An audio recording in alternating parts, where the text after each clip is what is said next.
Hello, and welcome to the Glow Up Method, where we talk all things about personal development, personal growth, on this pursuit of living a life that you are proud of. Hi there, my name is Natasha. I am super excited to be here with you. Okay, so yeah, maybe I'm not on the super excited side, but no, I really am excited to get the opportunity to sit down in this chair and chat with you. Okay, so this is a journey, right? We talk about this often on here. And this is one of those times in which one of my dear friends, that is one of my fans on here that I correspond with a lot, reminded me today. And I've heard this like 3 times within the last 24 hours. And so I really feel like this is some kind of, like my uncle would say, like universal lesson. This is synchronicity at work. Like, pay attention, because these are 3 different people in 3 different areas of my life. And they've said the same thing.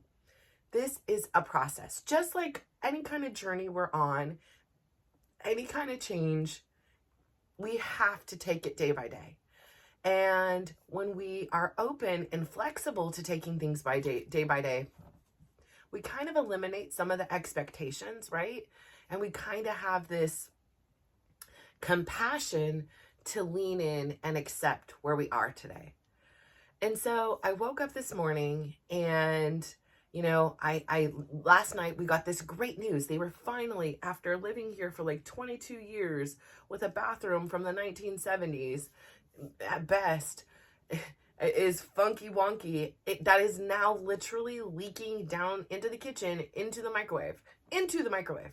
And, I have been trying to get their attention on this since September. But with everything happening around here, my mama nesting skills have gone on and are in full force. Like, I want to be cleaning and cleansing and getting rid of the old and establishing this nice, new, warm, inviting, pleasant atmosphere. Now that a particular person is no longer here with us, and I don't have to worry about the energy in which he's bringing, or respect the clutter of things that he's doing or not doing around the house. Like, it's really mine and my kids' house to decide, how do we want to live in this space. And I just it's just this reminder of this stuff, right? Like, my daughter's boyfriend accidentally hit a magnet off of our fridge and it broke in half. And he was like, I'm so sorry. I'm like, listen, no, thank you. Because at the end of the day, quite honestly, at some point, my kids are going to have to face this stinking magnet and be like, what do we do with it now? What was the importance of this magnet? Like, was it important? Who wants the magnet? Do we just throw it away? They're going to have to sit there and make a decision. I'm like, quite honestly, you did me a favor by breaking it, put it in the trash. I don't even care. Like, it's gone. It's done.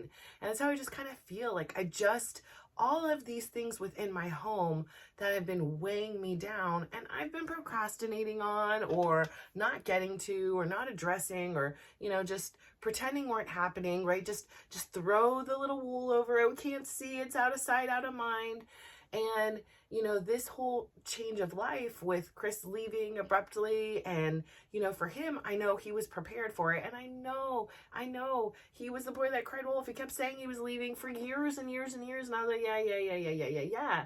And I just really didn't believe it. And I didn't believe the timing. And I did believe that there would be civil communication leading up to it and saying, here's the plan. Let's sit down and talk to...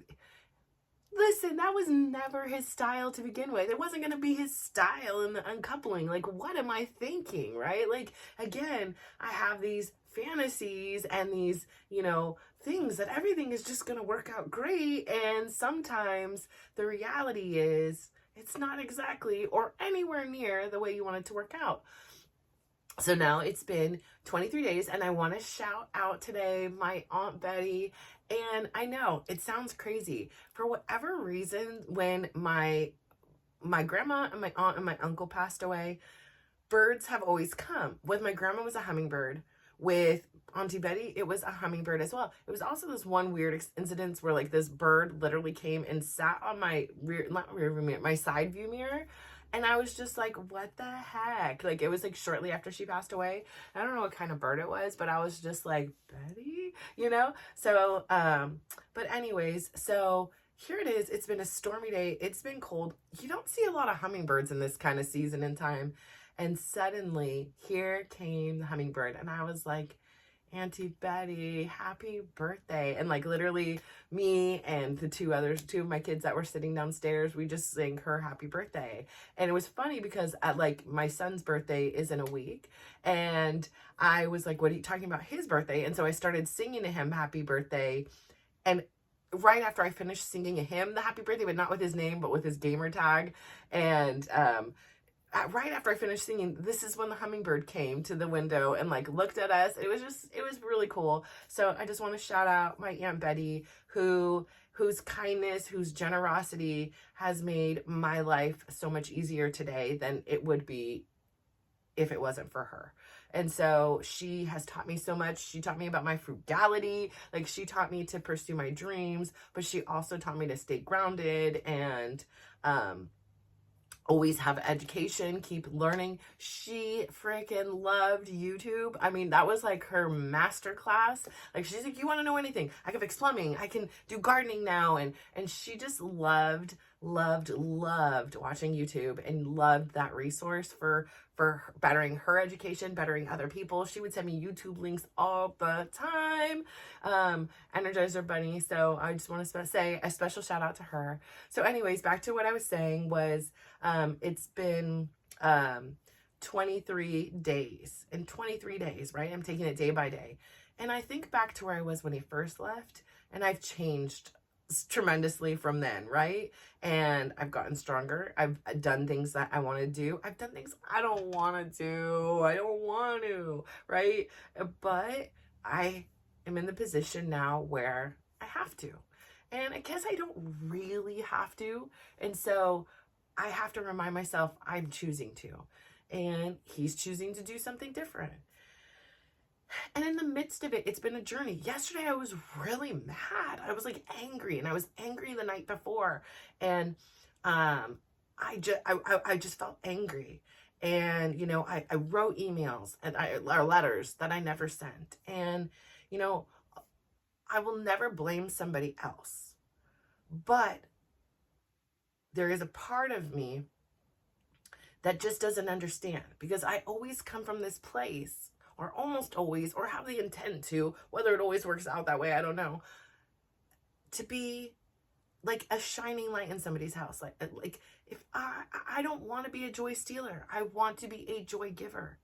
And so I cannot wrap my brain around the notion that another woman would know he was married, separated or not. Nothing was done, and Chris knew that. Like, nothing was done, nothing was any different. That he was separated, say even, but living in the house with his wife and kids.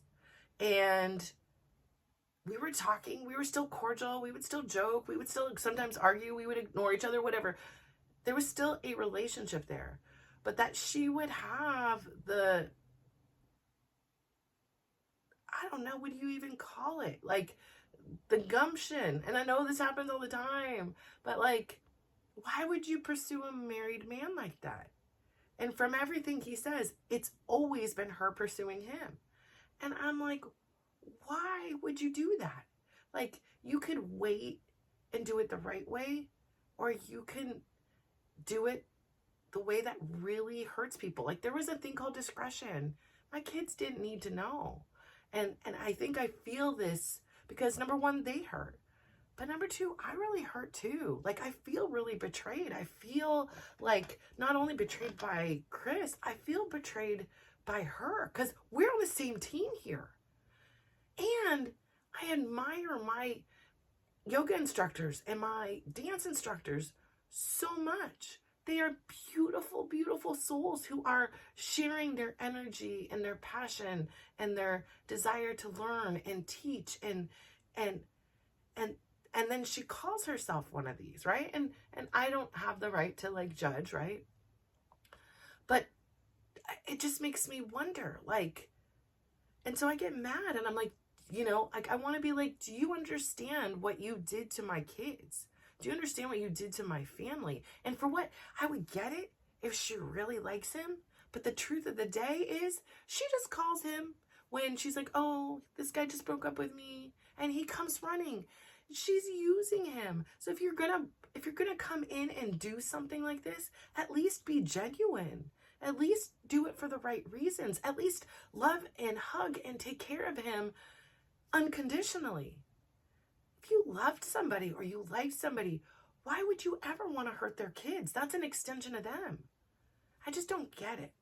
And I guess, I carry my own wounds because, so many of my dad's girlfriends hated me. His wife hated me. Like, so I carry this wound. So of course I have this heightened sensitivity to it, but I'm also sitting here with the aftermath of this napalm bomb. Chris gets to go home. He hasn't been here. He hasn't seen his kids except for to take Tyler to a couple practices and a couple days to school. And that was initiated by me. If it wasn't for me, it would be a big fat goose egg. And yet he's had all this time to spend with her and all this money to spend with her. He hasn't given Tyler one penny either. And so I want justice, right?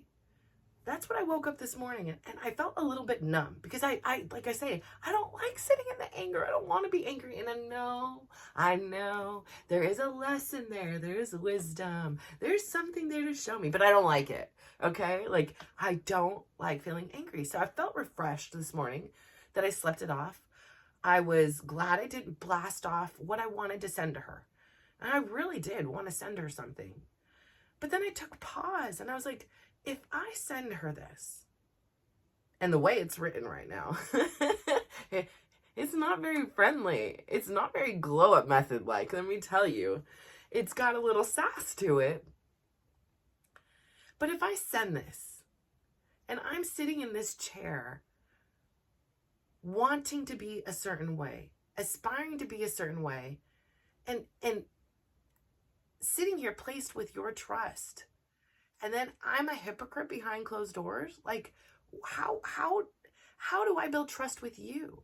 How do I build trust within myself? So yeah, in that moment where I can imagine her reading it and seeing it from the eyes of these 5 people in here, maybe it's worth it. Will I ever get an apology? No. She's not going to pick up she's scared of me. Like, she blocked me. She doesn't want to deal with me. She doesn't, listen, we can all read it a mile away. From the photos she posts, to the lack of the posts with her kids, to just going from man to man to man, we get it. We can all see it, right? Because we're not in the blinder zone. We have a different perspective back here. But that's her journey. That's not my journey. And the last time I looked, I'm not a judge. I'm not a jury. I'm not a referee. And so, yeah, when we feel betrayed, when we feel hurt, when somebody or something wronged us, we want this retribution. We want to be fair. But when something wrong happens, we all lose. There isn't a winner in this. And yeah, I can sit here and say, I'm winning. I have my kids, right? Like, Chris took this world that he helped create for 25 years. And he, for his very valid reasons, decided it was no longer where he wanted to be. I get it. I honor it. Like, no problem. But his whole world is also uprooted. He goes to a new home. He goes to a new bed. He talks to a new woman. Like, his kids aren't there. He's had one son go 3 times to watch some sporting events, and he's been gone for 23 days. That's all he's seen of his kids. He's not winning. Even if he finds love in the arms of somebody else, he's losing. My kids are losing. I am losing. What am I losing? Like, sometimes I don't feel like I have the mental clarity I once had. I feel a little bit muddied. I feel like I'm blindsided. I'm going through an experience I didn't want to go through at this point, but I did, but I didn't, but I did, but I didn't. And again, I'm this kind of person who in my life has created, of course, right, there's going to be abandonment issues, like join the club. I'm part of it too. We all have, not all of us, but a lot of us do, right? Like for whatever reasons, and they're all valid. But I raised my hands. I don't even know what it means, but I'm positive I have them because, my mom left and then later on in life, my dad left and now, other relationships. I will hang on with mercy. Like, don't let go. You can be stomping me. You could be beating me. And I'm like, please, no, don't let me go. Like, no, I don't leave people. I'm loyal. I know my mom left me, but I'll never leave you. I love you. You're in my circle. And sorry, excuse me. Whew, sorry about that. But like once, I'm in that circle with you and you're in my circle, like there is no me leaving you. I will do anything to avoid that.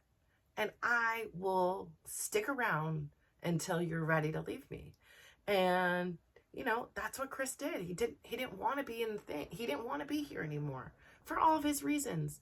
And I can't blame him or wrong him for that. Like, I sit here and say, live a life that makes you proud. Maybe coming home here didn't make him proud. Like, if he wasn't happy, like, this is his one shot out of life. I'm not going to hold him hostage to it. Is the aftermath and is the way it happened ideal? No. My kids are hurting. And, yesterday I did the nicest thing I could. I said, listen, I wrote you a very long email and I'm just going to read it to you. And I said it, everything in there. I'm like, this is not an attack on your character. This is more a mom witnessing her kids' lives crumble before her eyes in some senses. Everything that they knew has been uplifted and shifted. And he gets the beauty of not being here to witness it. He gets the put on the blinders and turn a blind eye to what's happening here. And of course, I've always been close with them, so I was going to notice it to begin with. But he's not physically here, so it's out of sight, out of mind. And there's no communication like, hey, how's your day? Hey, how are you coping with all this? There's no, hey, would you like to go to In-N-Out and get a burger? Like, there's nothing. And so, I reminded him the impact it had on him when his dad left. And I said, please, Chris, all that pain you carry within you, please, end that generational curse. You don't need to do what your dad did to you to do to them. What you can do is show them you can be different. And the fact that you're not here, it means you need to try harder. You can't send a text and say, come to me when you want. They're kids. They're going through stuff. They're not going to say, hey, Dad, I want to come over. Maybe they will. But that's not their style. It's your job to create a safe space and environment. And you're going to send the messages and they're not going to respond. But don't take it personal. Keep doing what you can to cultivate that relationship. And so wherever he goes with that, I said the ball is in your court. But if you don't make an effort in these kids' life, you will lose them forever. And the thing is, yeah, in this situation, I could write whatever to her. I could get really ugly with Chris. But what is there a gain in that? Like, honestly, like, I know I want justice. I want her to understand how badly she hurt my family. I want her to understand. And there's parts of me that I'm like, listen, I don't hurt your kids like this. I don't know if this is how people treat like, I don't do that. I'm not coming up and hurting anybody else's kids. And so at the end of the day, there will never be a justice for this situation. There just won't. And I need to come to terms with that's not going to come. And even if there is some form of justice, it's not going to come by my hands. Like, I'm no goddess. I'm no, judge, jury, like I said, referee. I'm me over here. And what's really important to me and why I have, up until this point, I have withheld having any kind of, saying something to her is because I think of you and I think of my kids and I think of what it'll feel like when I go to bed that night. And yeah, maybe for that split second, I'll feel good. I'll feel like, there you go. Now you know. But at the end of the day, it won't take any of it back. It won't change the impact on my kids or myself, or now even Chris for that matter. Because if it's not today, if it's not a month from now, listen, this lady isn't here to stay. I know that. And I think deep down Chris knows that. And I get it. There's a shiny new object and they're giving you attention. And she's a pretty girl and she's a yogini. And, why not? I guess. I don't know. But in this situation, I think the real winning comes from that wisdom. The real winning comes from me being able to align with who I want to be and to heal in a way that's very different than my default setting. Like I said before, when my husband cheated before, I went down there again and I just said, I want you to look in the face of the woman whose home whose family you just destroyed. I said nothing else. And I look very crazy. I had a neon green sweatshirt on and a big ponytail in my hair. But I was a 25-year-old kid. And I am now a 48-year-old woman who knows better. And who, at this point, is like, I really do hope that those two will end up being very happily ever aftered. If that would make it all worth it in the end. Because it's tough, right? So I just want to say that I know things happen, right? And we want justice. We want things to go right. I think about, this is minor in the scheme of life.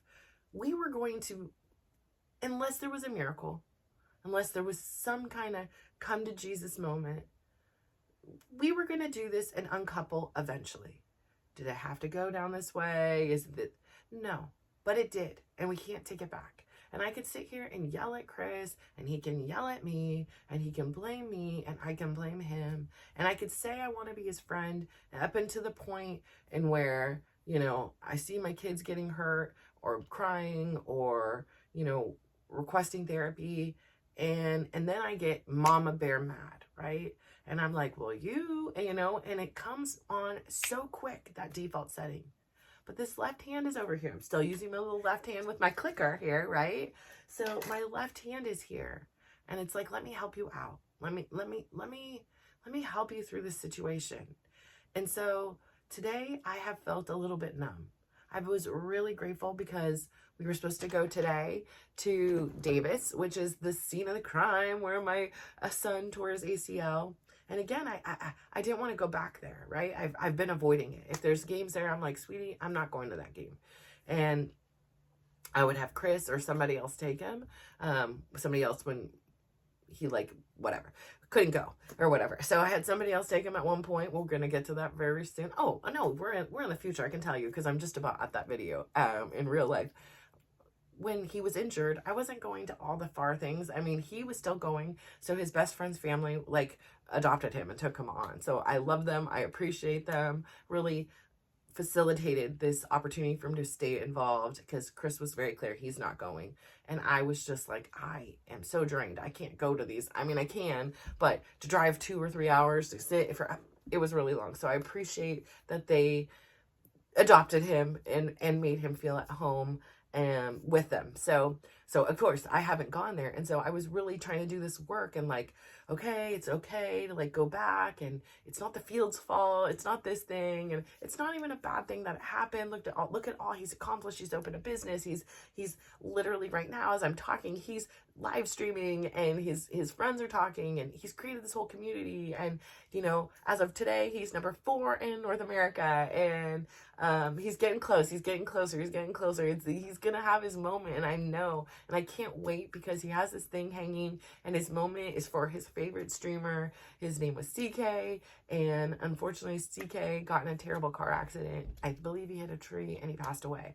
And so it really, really left this impact on Dylan. And CK used to always say hey, you're going to be something one day. You are really good at this. you really have a special talent. And so CK saw something in him. And so I'm like, I really want it for Dylan and I really want it for CK, like so badly for him. So I know his time is coming because he works hard. He has a great, mentality about it. He has learned so much. So even still, I was starting to prepare myself that going to this field, because Chris didn't want to go this weekend. He had plans today, and then tomorrow he had plans with his son to watch football. And so I had come to terms that I was like, I don't want to go either. Like, I'd like to make plans. I don't get the choice, and now I've got to go back to back. And, he was like, well, he cannot go. And that wasn't another option. I'm not taking something else away from Tyler. So I was going to rally and push through, even though I didn't want to, and I was injured. I'm not supposed to sit that long. So long story to this short was the game got canceled today. And so I had this time and I planned, I was like, I'm going to get so much work done. I'm going to get so much things. And then we got this sidetrack thing that they were going to come and start gutting out the bathroom, but then it's Thanksgiving this week. And then they were going to have to shut down for a couple days. And I was like, listen, first I was like, yes, like I want it done. I've been waiting for so long. And then I was like, quite honestly, it just doesn't align right now. Like me hearing a bunch of hammering and sawing. And this week, Tyler's home, all my kids are home. I just want peace with them. I don't want this disruption right now. I don't have time. And so late at night, I was like, hey, I actually thought about it. This isn't going to work this week. We can do it another week, but this is not going to be it. And so I'm really, really proud of myself for understanding and not just doing what somebody else wanted to do on their time schedule. Yes, it may mean my bathroom is still leaking into the microwave for another week or two. But at the end of the day, I get to preserve my peace with my kids and my sanity. So I was going to get a bunch of work done. I was going to do this. But then I reacted, right? Like we had some things happening here. These things were happening. And we had an account get closed yesterday that was in his name. So all these things aren't getting paid. And there's getting these things. But I don't have access. And so as much as I didn't want to talk to him, now I had to text and be like, hey, this is happening. This is why. You're the organizer. I can't edit anything. Only you could put the credit card information in. So it's like we still have all these ties. And then, he's like, oh, I got the thing about the insurance and this and that. So it's like there's these ties where it's like we're trying to pull away and break away. But yet, like, there's these things that's holding me tight. And I know, like, I know for me, like, I just need to. So, like, I had a situation where it was like my brain kept wanting to think about a certain thing. And what I started to do was like, okay, I don't want to think about this anymore. Like, I've processed it. I'm content where I'm at. I just don't want this person to consume. When I'm ready to in the evening, when work has been done, I will do that. But I don't need it creeping up into every aspect of my life. So today I was really working on, like, every time I thought about him or his girlfriend, I would think about something else. And so I thought to myself, sunshine or sunsets, rainbows, butterflies, sunsets, things I liked. I just started saying it on repeat until the thought of them went away. And it would take only like one or two times. And then I would keep working. And then if they came back again, I'd say it again and I'd say it again. And then slowly kind of started to go away. And I didn't think about them. It's like I would catch myself instead of just getting on this tangent that's taking my energy, my time, my spirit away from me, and focus it and redirect it into another area. So I say all that to say, I really wanted to come on here today. I really didn't know what I wanted to talk about. But I knew inside what I was feeling. What I was feeling is I really wanted justice. And at the end of the day, there is no justice for what's happened. We're all going to lose in this situation. Some things. But with a shifted perspective, there is a lot to gain. There is a lot of peace. My kids don't have to worry if their parents are arguing or if dad comes home in a bad mood. There is peace here. There is stability here. There is certainty of that. And anything beyond that and outside these walls, well, they're going to have to learn how to navigate that. And for me, learning that I can choose what my justice is. My justice is it not consuming me. My justice is being the better person. My justice is showing up with my integrity, my desire to be a good role model to my kids. And I'm so proud of them. They are doing so good. And yes, there are moments where they struggle, but they are all together in this, and they are so good to me. And I love, love, love, love, love, love them so much so. And I know that this is a difficult situation, not just for me, not just for Chris, but them. And I'm so proud of how they hold their head up and they're able to move and navigate through this world despite this being their current reality. And I know in time, a month from now, 2 months from now, 3 years from now, they'll look back and they'll understand how much resilience, how much growth, and how much power they gained by the way they have responded to this situation. So I say all that to say, I'm really glad that I got to come in here today, talk about something I don't usually need to. And had it not been for this situation, this content wouldn't get out there. And I know this isn't the first time I've ever wanted justice. This isn't the first time I've ever, wanted to seek justice in my own terms. I don't need the justice. The justice is in my own resilience, my own growth, and my own integrity and maturity. So I'm proud of that. And I'm really proud of you. I hope that something in here I said inspires you to take a look at your situation you're going through and maybe adapt the way that you are wanting to react to it. Because that is where your power is. Choosing how you respond to a situation. So I say all of that to say, thank you so much again for tuning in. I really do appreciate you. I'm so proud of you for keeping an open mind and being flexible to whatever's coming your way each and every single day. So I say all that to say, please go out there, give somebody a big smile, give them a compliment, and just watch how they glow up. So thank you. Bye.